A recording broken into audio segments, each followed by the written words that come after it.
Good afternoon. Thank you for joining me tonight.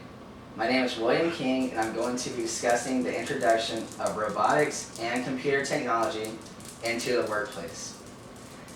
Depending on what viewpoint you want to take on this subject, this can either be viewed as a good thing or a bad thing. For employers, it is a good thing because it is more cost-effective and more efficient. For employees, this is a bad thing because they are losing jobs every day. Such as my job at Regal Cinemas. I'm the head projectionist there, and we used to use 35mm film. This is what all our movies were made out of. Regal has introduced new digital projectors which only require movies to come on thumb drives, such as this one right here, like you would use for your home computer. Movies are a lot easier to build now, and a projectionist is no longer required to be up there and watch the machines. All the movies come on by themselves at the scheduled showtime. This has a lot of pros and cons. Movies are never late anymore, and you can always count on the movie to have a crisp, clear picture. But projectionists are no longer getting paid to be out there, so they no longer have a job, not just at my theater, but at thousands of theaters across the nation. When a problem does occur with these new digital projectors, the problem is much more severe, and not too many people know how to fix them. So this can definitely be one of the downfalls to having a new technology. Another place that's starting to use the new robotic technology is at the University of California. And two of their hospitals, the pharmacy located within, are now using robots to fill prescription drugs.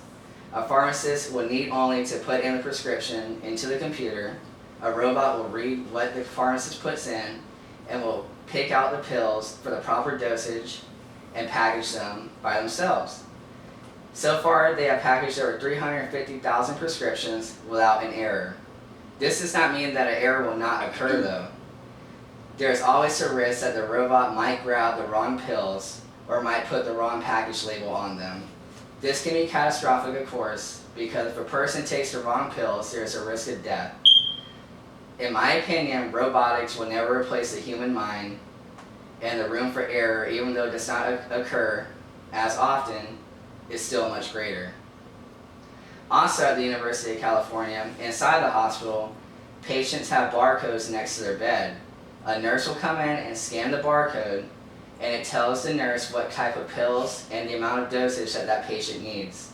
So the nurse only has to bring them that. They don't have to keep a notebook anymore to keep track of the prescriptions. This can be bad because if a barcode gets mixed up, then the nurse is giving the patient the wrong prescription, and again, the risk of death is always a possibility. Retail stores such as Walmart are implementing the new robotic and computer technology when it comes to their checkout lanes. I'm sure many of you have been to Walmart at night around 11 o'clock where the only lane open is a self-checkout lane. This can become very frustrating because 9 times out of 10, something happens with it and it backs the line up. So to check out with one item, it could take as long as 20 minutes. People get very frustrated with this, but Walmart seems to view the cost effectiveness of having the self-checkout lanes. Therefore, they will not change it. Instead, Walmart is teaming up with Apple to launch a new iPhone app that will make self-checking out even easier. People need only scan the items with their iPhone as they're putting it into the buggy, and then pay all at once when they go to check out. And the US military, such as the one right here on this video game cover, robotics is taking the place of humans when it comes to going into the battlefield. This is a good thing because people can see an area without actually being there. If a bullet hits a person, most likely they're going to die. If a bullet hits the machine, then it's the loss of a robot, much better than the loss of a human life. Robots are used to detonate or move explosives, therefore people don't have to get near them. And also used to fly unmanned aircraft into areas to search the grounds and find the enemy without a human life being at risk. So far, there have been 720 military robots that have been destroyed. That's 720 human lives or more that have been saved because these robots got destroyed instead of them. To wrap it all up, like I said at the beginning, the introduction of robots to the workplace is based on how you view it. If you're an employer, you're going to like it because it's more efficient and it's cost effective for you, which makes your profits grow. But if you're an employee, you're constantly seeing your jobs leaving the area.